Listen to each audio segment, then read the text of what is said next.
Welcome back, everyone, as we dive into part 2 of the Korean War. This is on the channel Things I Care About, and if you did not see part 1 of my reaction, the link is in the description. We're going to continue right where we left off. Thank you to everybody who's been commenting and letting me know your thoughts on that first episode, where I had a lot of questions about how you see it and how balanced you think it is. I offered my own opinion, but also recognize that I could absolutely be wrong about that. So let's go ahead and dive into part 2 and see what happens. But the US urged the United Nations to approve an intervention. At first, the Americans made the mistake of severely underestimating the North Korean army. "I can win this with one arm tied behind my back. Just give me one American division." One division? That's crazy. Actually, make it two. I've never been a huge fan of MacArthur. I feel like he's really overrated. And I think a lot of people figured that out during Korea. Make it four?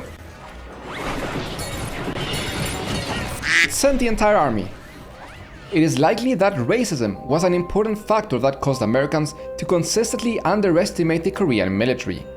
Keep in mind that at this point, the US was a segregated society in which Koreans were considered to be people of color and subjected to apartheid-like restrictions.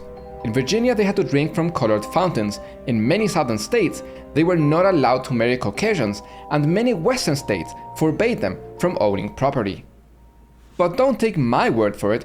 Listen to the New York Times military editor Hanson Baldwin just 3 weeks after the war began. "We are facing an army of barbarians in Korea, but they are barbarians as trained, as relentless, as reckless of life, and as skilled in the tactics of the kind of war they fight as the hordes of Genghis Khan." All right, listen. When my bias meter starts going off, and again, recognizing that I am an American, so I'm coming at this with an American bias myself, and I acknowledge that. When my bias meter starts going off, then I tend to push back probably more forcefully than I should, and I'm starting off early on this one. Come on, hordes is not a word, a racism word, okay? I think we're over analyzing this one just a little bit. Was there anti-Asian bigotry in the United States? Absolutely. But the comparison to what was happening to African Americans in the South, I think, is a little much. And pulling out a New York Times article that says the word barbarians and the word hordes to make your case that the entire United States hated Koreans, I don't know. Like locusts, the invading army apparently is prepared to live off the country. Mongolians, Soviet Asiatics, and a variety of races. Some of the most primitive of peoples. We face in Korea and elsewhere not only the armed horde, but the armored horde. A few days later, sorry, I think you're trying too hard here, buddy. He wrote, "The enemy is still advancing. Behind him stand the hordes of Asia." That's true, though. I mean, and you talk to Korean War veterans, they talk about the human wave tactics that were used by the Chinese in the Korean War. That's just reality. That's exactly how I would describe it. And I'm not anti-Asian bigot here, okay? That's exactly the kind of language I would use. Of him lies the hope of loot. Again, this was said by the New York Times. Okay, but that's true for any army, right? I mean, armies loot. That's what they do.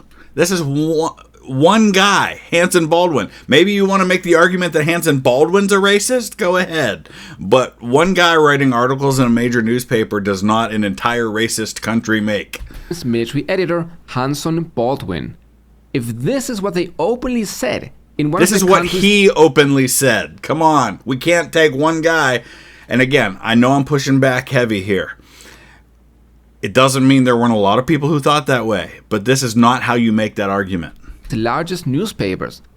One can only imagine what they said behind closed doors.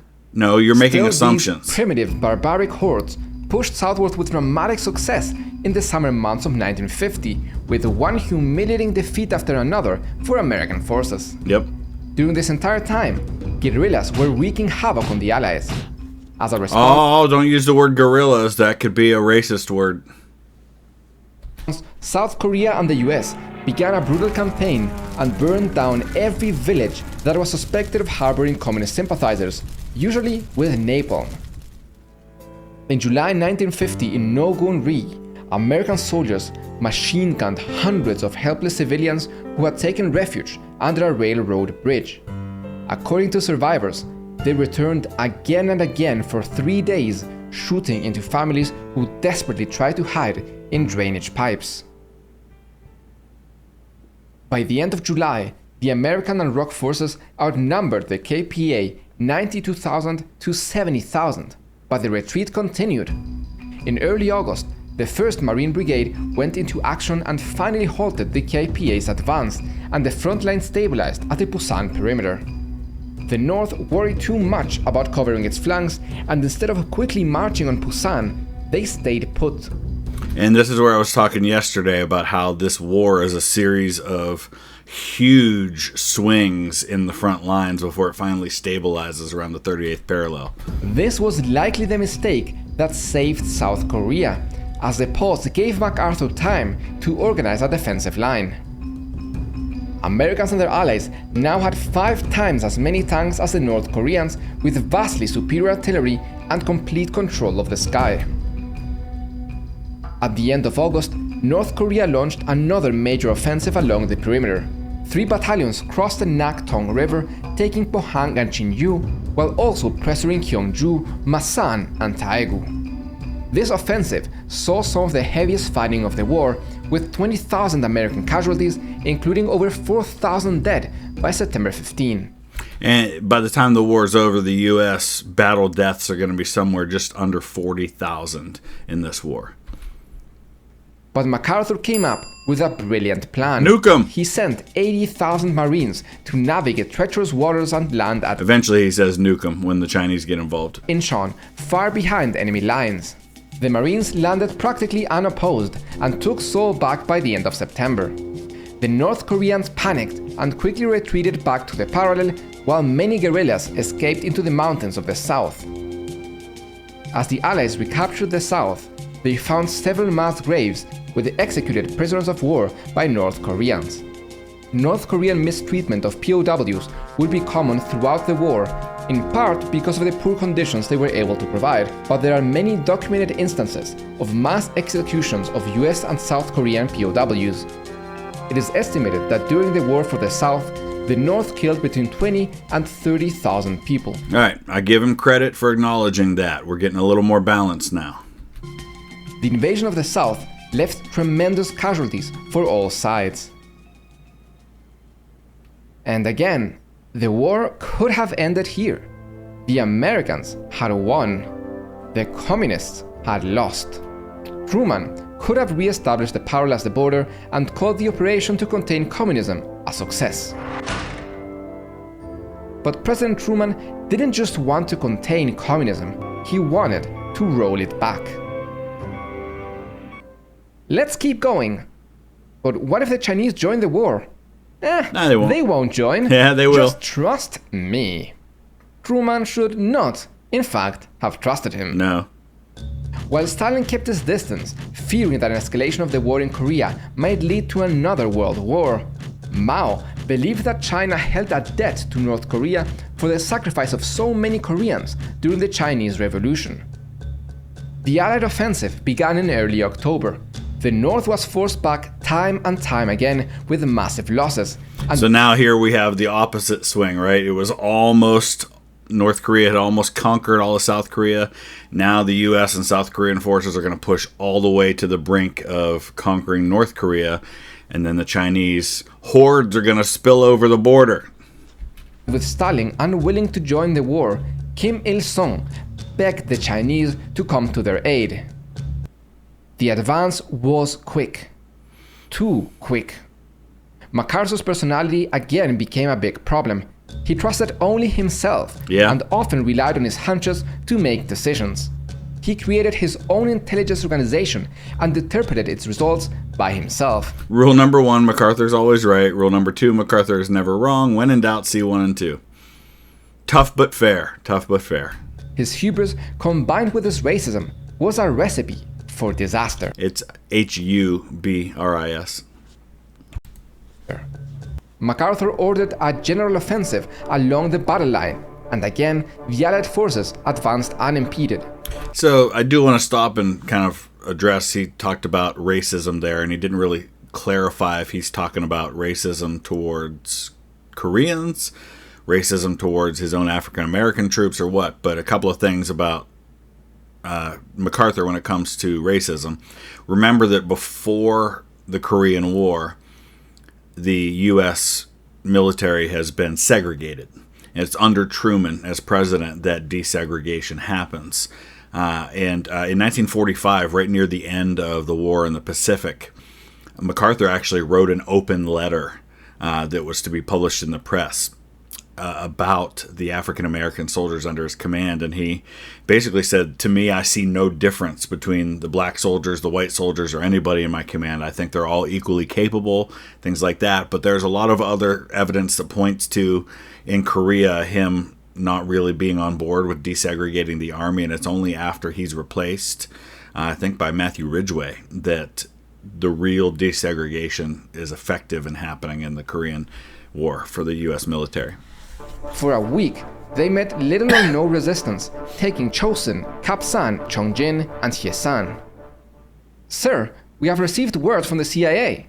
They say the North Koreans are luring us in to stretch our supply lines, let winter weaken us while they sneak behind us, and then attack from all sides.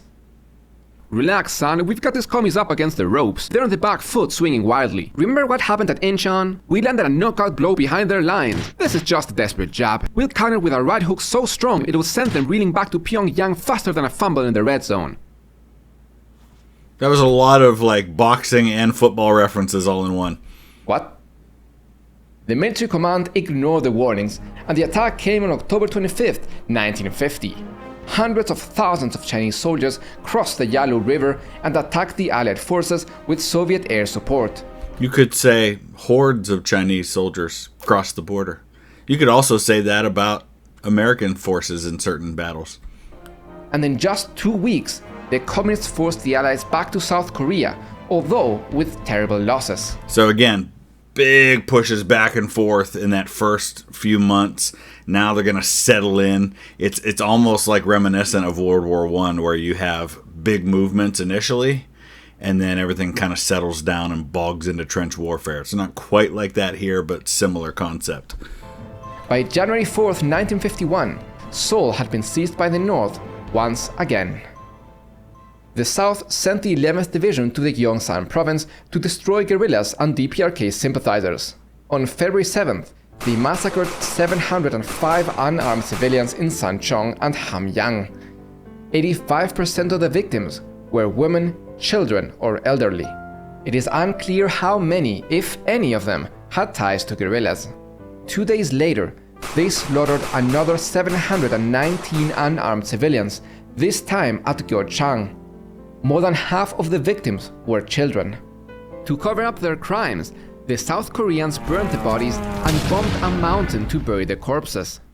Is it true that our army killed over 1,000 of our own civilians? That is preposterous! We killed only communists. Not a single innocent was killed. But what about the reports that saw our soldiers going into the villages right before the civilians were found dead? Listen, buddy, do you really think that any officer could give an order as barbaric as that? To go after our own civilians? Actually, I have concrete evidence. Well, then come with me and let me see. So, what's your name? Shin Chung Mok. Why? No reason. Despite the South's best efforts to prevent it, the truth eventually came out, and a military court sentenced the leaders of the division to life in prison. I absolutely have no problem with him highlighting this stuff. Again, I just wish that if he's going to so focus on this, if he's arguing he's presenting a balanced view of this, why aren't we talking about the things that happened in the North?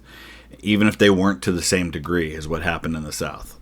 Despite its wrongdoings of the past, the Rhee government was finally changing for them. You're all pardoned, you're free! Never mind. After much brutal fighting and terrible casualties for all sides, especially for the Chinese, the Allies retook Seoul and the battle lines went back to roughly the 38th parallel. There you are, Harry, it took you long enough. It's President Truman. And yes, it took me a while since you refused to meet me in the continental US. That's true. Sorry, Harry, you know I can't be away from the front lines for too long. Front lines? You have been in the safety of Tokyo since the war began and have barely set foot in Korea. Doesn't matter, I mean, they're all basically Chinese.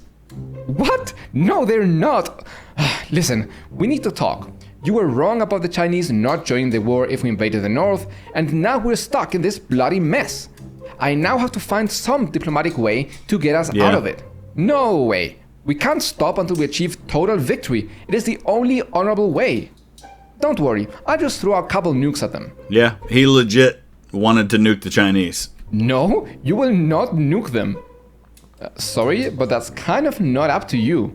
What? Yeah, it literally is. Definitely is. He's the commander-in-chief. Well, that's your opinion. You're fired.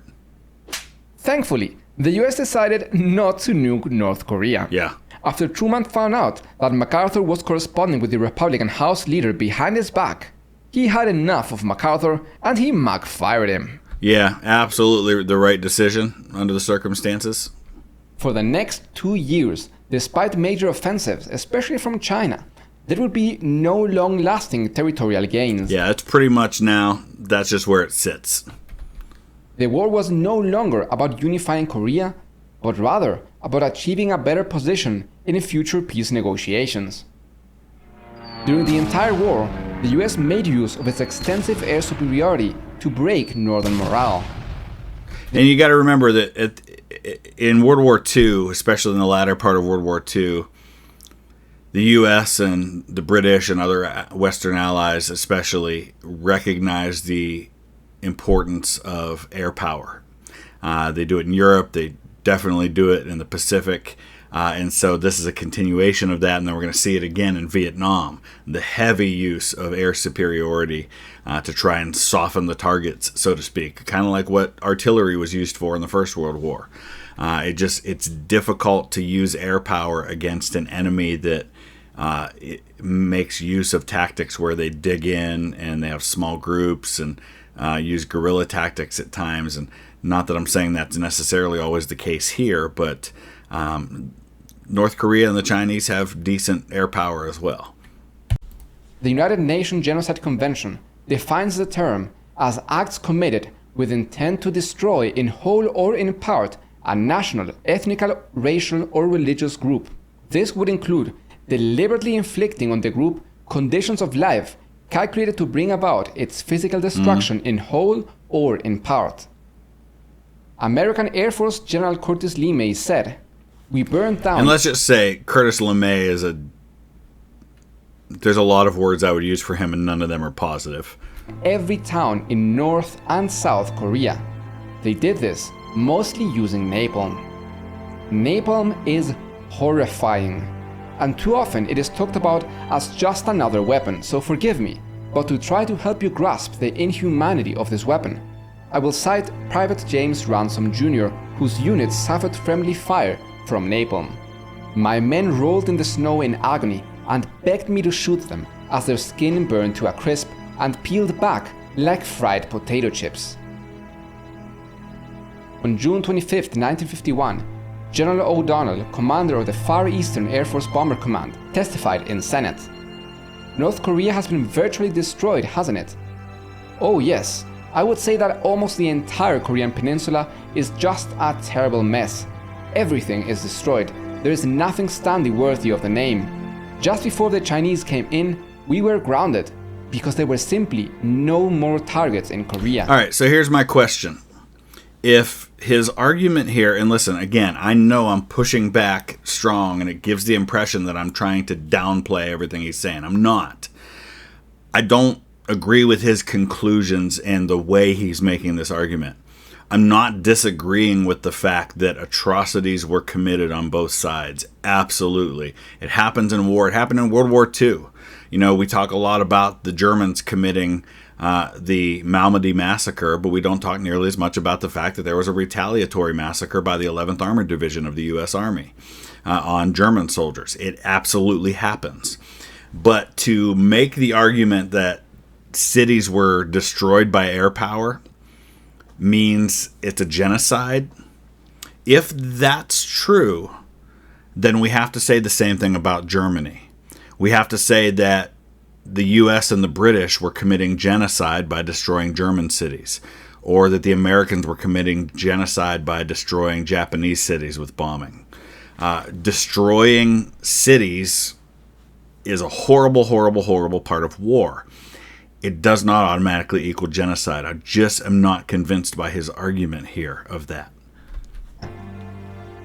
In May 1951, an international fact-finding team from East Germany, West Germany, China, and the Netherlands stated the members in the whole course of their journey did not see one town in North Korea that had not been destroyed, and there remained very few undamaged villages.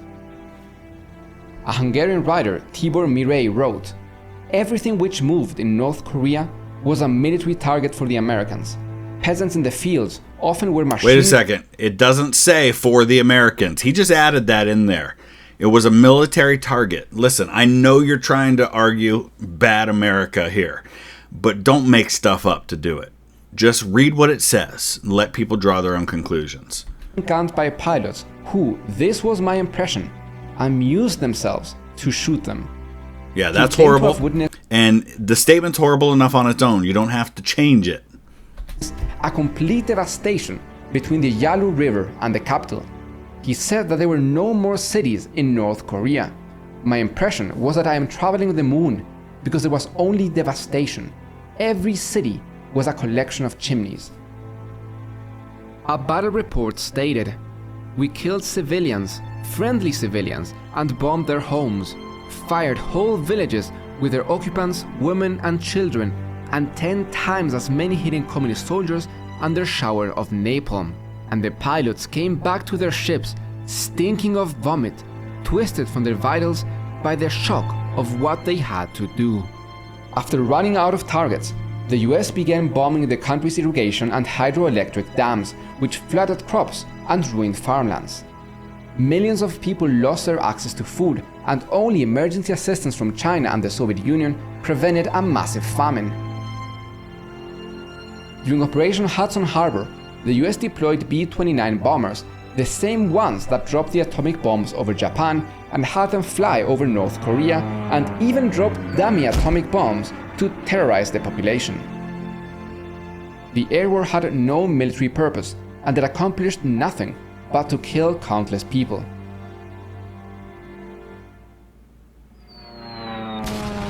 Things are bad, but they surely can't get any worse, right? A mosquito? Malaria? Here? In winter? Huh, that's the strangest thing I've seen in my life. You have the plague. Oh. The plague? The bubonic plague, yes. How the The North Koreans and Chinese claimed that the US dropped bombs filled with infested insects over North Korea, causing outbreaks of bubonic plague, cholera, and other diseases. This is still debated to this day and has not been confirmed. The US firmly denies all allegations and claims that what I will present to you is communist propaganda. Let me summarize the claims and you can decide for yourself. We know that Japan dropped bombs with insects infested with the bubonic plague, anthrax, typhoid, and other diseases over China during World War II. So it makes sense then if they've had experience with this happening that they would claim it happened to them again, whether it did or not. But let's see what he says. The infamous Unit 731 carried out many experiments that pioneered these weapons. After World War II, the US purchased this knowledge from Shiro Ishii and other Unit 731 commanders in exchange for immunity from persecution. All right, so I've been taking a little time to do some research on this topic before he gets into it, and among other things, one of the things that I found here is that in 1998, Soviet Central Committee documents were publicly disclosed for the first time, which revealed that the allegations made by North Korea, China, and the Soviet Union that the United States used biological weapons were fraudulent. And China and much more noisily, North Korea still maintained the charges. And so there's documented proof there that the communist parties that are involved in the war made that up. So to provide some balance to what he's saying here.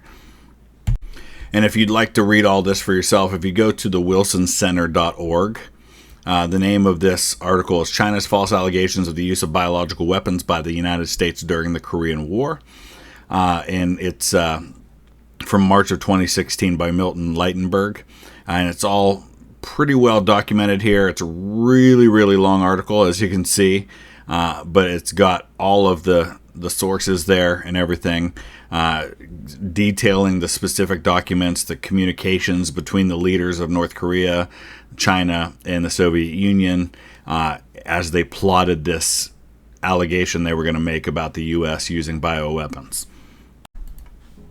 In 1951, Shiro Ishii was reported to be in South Korea, and declassified US documents from September 21st, 1951 calls for more vigorous test programs, including large-scale field tests to determine the effectiveness of specific BW agents under operational conditions. Wilfred Burchett, a leftist journalist from Australia, who was the first journalist to report from Hiroshima after the atomic bomb, was reporting from North Korea during this time. I will quote his book, This Monstrous War. We found clusters of flies and fleas on the snow-covered hillsides. In one place, there were over 1,000 fleas in a square meter of snow. Go to World War I, to the Western Front, and you'll find that everywhere. It's not in and of itself evidence of anything. The fleas were infested with bubonic plague. We interviewed an old Korean peasant who said he had never seen fleas in the open before. How could there be flies and fleas while there is still snow on the ground? That is not evidence that the U.S. dropped bombs with these things in it. Listen, I hate that I'm pushing back so much against this, but there's plenty that you can focus on that did happen to start. I mean, the arguments he's trying to make here are such far-fetched stretches that really don't have logical threads through them from what I've seen. Both sides committed horrible atrocities. United States absolutely did. South Korea certainly did. North Korea did. He's spending so much time making these arguments, and I'm just not seeing what he thinks he's saying here. In Chukdong, a group of Chinese volunteers saw a plane flying low. A patrol found hundreds of clumps of flies and mosquitoes swirling on the ground in such a density that if you put your foot down, you would kill 100. All right, so the argument is, an old guy, a peasant, said he hadn't seen flies like this in decades, and a plane was flying low. Therefore, the U.S. dropped biological weapons. What? A previous patrol had seen no insects there. It is necessary to stress that bubonic plague has never been known in Korea's recorded history. The only case of a cholera epidemic for 60 years was in 1946 and directly traceable to the fact that an American vessel had dumped ashore at Busan the bodies of 2 men who had died of that disease. So we're arguing that Korea was somehow exempt from diseases that had ravaged Asia and Europe for centuries everywhere else? Plague is carried by rats and humans and naturally spreads along communication routes. Cholera usually branches out in every direction from its focal point, but in North Korea in early 1952, isolated cases of plague and cholera cropped up in places widely separated and not connected. Laboratory tests show that the bacteria were artificially cultivated. Where's the proof that the U.S. dropped it? In June 1952, an international scientific committee with members from Sweden, France, the UK, Italy, Brazil, and the Soviet Union traveled to investigate the claims. They published their findings in a 60-page report and concluded, "The peoples of Korea and China have indeed been the objective of bacteriological weapons. These have been employed by units of the USA Armed Forces, using a great variety of different methods for this purpose, some of which seem to be developments of those applied by the Japanese during World War II. The Commission reached these conclusions passing from one logical step to another. What's their actual evidence, though? Because nothing of what he showed is in that. All right, so here's a little more research on this topic now. That commission he's referring to was chaired by Dr. Joseph Needham, a well-known British scientist who was also an avowed Marxist. Needham had headed the British Scientific Mission in China from 1942 to 46 and had served as an advisor to the Chinese Army Medical Administration. The ISC was present in North Korea and China from June 23rd to August 31st, 1952. It published this finding, which is the one he's referring to. They alleged 50 biological warfare incidents, which were distinct from the 22 incidents reported by the Lawyers Commission, which was another commission. They claimed that the U.S. had used organisms causing 5 human diseases: anthrax, plague, meningitis, cholera, and encephalitis. It claimed the United States had used 18 species of arachnids as vectors, as well as infected clams, plant materials, and voles dying of plague. So here's the response from that. So that same testimony that says the U.S. used those weapons also said that there were few or no casualties at all. Few meaning in the tens of people. The U.S. responded to all of this, as well as the United Nations, who also responded to it and categorically denied all of it. In an address to the U.S. Congress, General Ridgway said no elements of the United Nations Command employed either germ or gas warfare in any form at any time. So then the International Committee of the Red Cross wanted to send their own investigative team to go look at the same allegations, look at the same evidence, with people from 3 Swiss members, 2 Indians, and 1 Pakistani. They sent requests to China and North Korea to ask for their cooperation. The Soviets rejected the offer for an independent team to go look at the same evidence. And China claimed that the only purpose of such a committee would be the collection of intelligence to evaluate the effectiveness of germ warfare. So again, there's 43 pages of this that refutes what he's arguing and demonstrates that the committee that he's talking about may not have been as unbiased as they're claiming, and that even their own evidence says that nobody died from any of this stuff. So the bottom line in all of this is that if you start from believing a certain thing to be true, you're going to look at all this stuff and believe what you want to about it. But for every bit of information he's throwing up on the screen, there's a pretty strong refutation of it. Again, this doesn't discount that things happened, but point to stuff we know to be true and that both sides have acknowledged. Don't point to this stuff that is debatable and even has been pretty well debunked by other arguments. The Commission reached these conclusions passing from one logical step to another. It did so reluctantly because its members had not been disposed to believe that such an inhumane technique could have been put into execution in the face of its universal condemnation by the peoples of the nations. Additionally, 36 captured US pilots confessed to having taken part in bacterial warfare. All right. Do you know what people confess to when they've been captured? Tell me people who have confessed to doing this in the years since that weren't under duress by having been captured. My germination took place on the 27th of March, 1952, and it was a VT germination. Although I never wanted to participate in bacteriological warfare, I guess you might say I was coward enough to go ahead and do as I was told. Come on. How can I go Can't back use this and face evidence. my family? In a civilized world, how can I tell them these things, that I am a criminal in the eyes of humanity? To be fair, all of these pilots retracted their confessions after returning to the US and facing charges of treason. Every single retraction was filmed by military cameras and handed to official news outlets for dissemination. it can be hard to know who is lying and who is telling the truth. That's why you need the evidence. And you haven't presented any evidence. We have seen evidence from communication between the leaders of these communist nations that they acknowledged that they were making it up and that they were using it as propaganda. The matter could be settled by checking the flight logs from the pilots who confessed. However, an Al Jazeera investigation found that those logs had been removed in March 1952, before North Korea and China had made any confessions public. Many other flight records have never been released.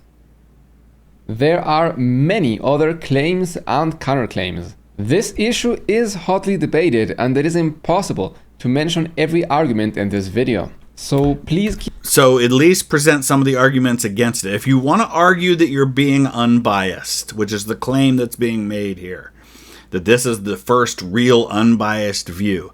And I'm acknowledging that at the beginning of the first episode, he was showing clips from other videos that have been made.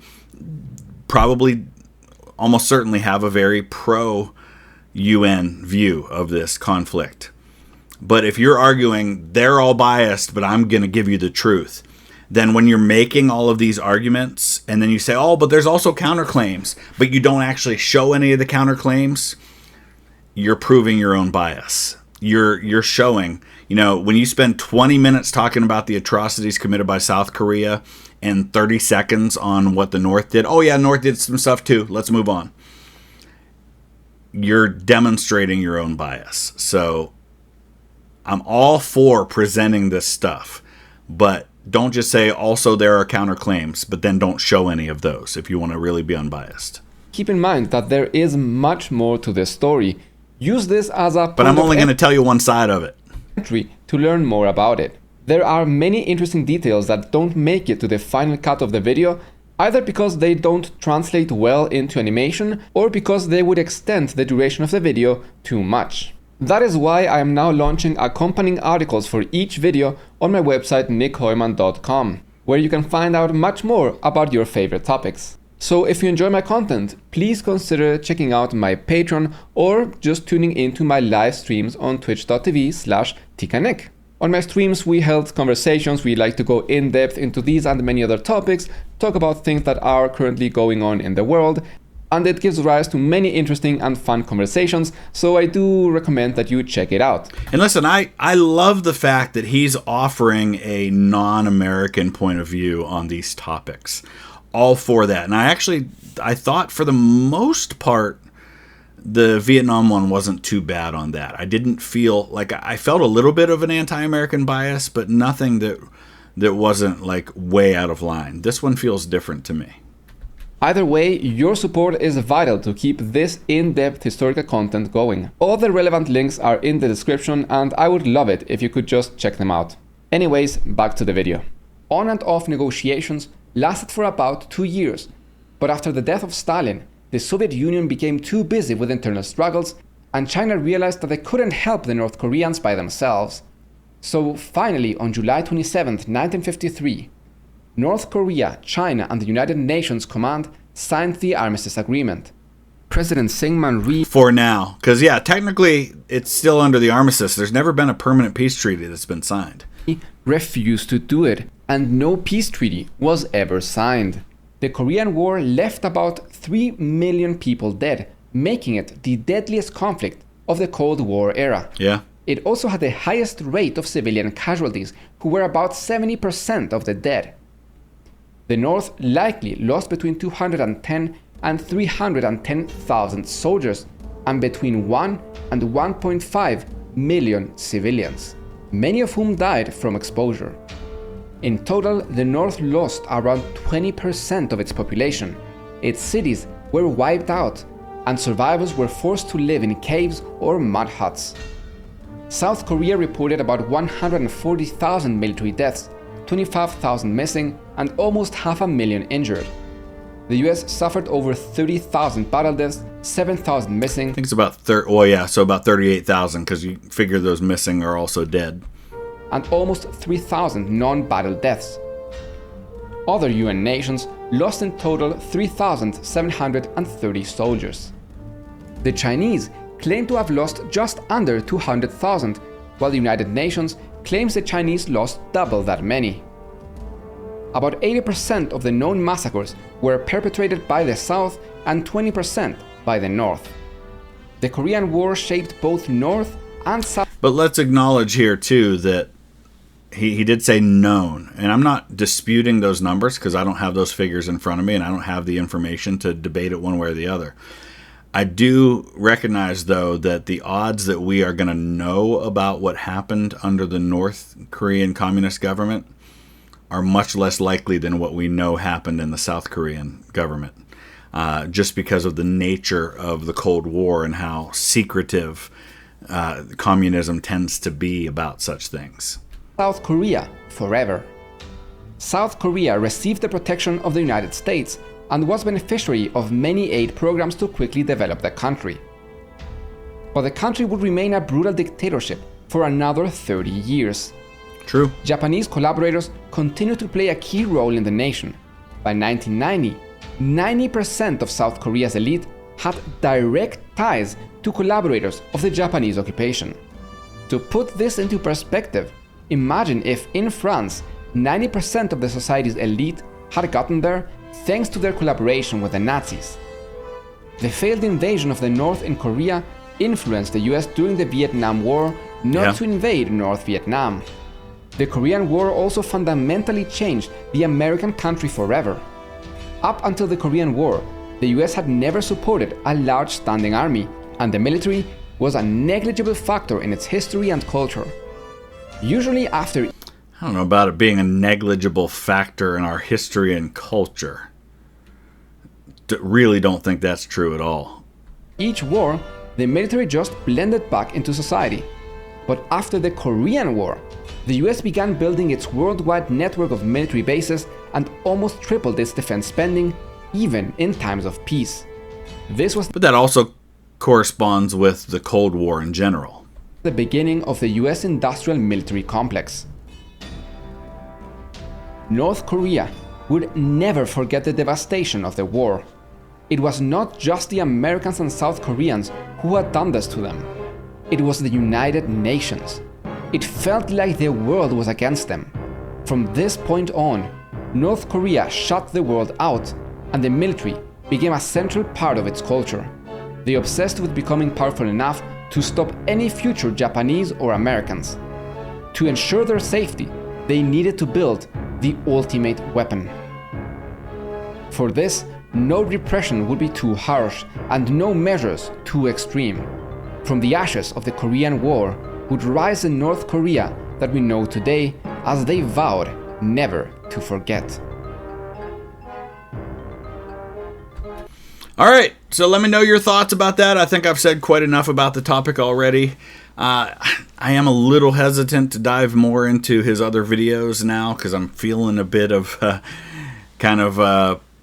desire to really push back on him. I don't have a problem with him highlighting that, you know what? Guess what? America's not always the good guys. Absolutely true. 100%. I just have a problem with the way he went about it. So that's just me personally. Am I overreacting? Let me know your thoughts in the comment section below. We'll be back again with another video tomorrow. Thanks for watching.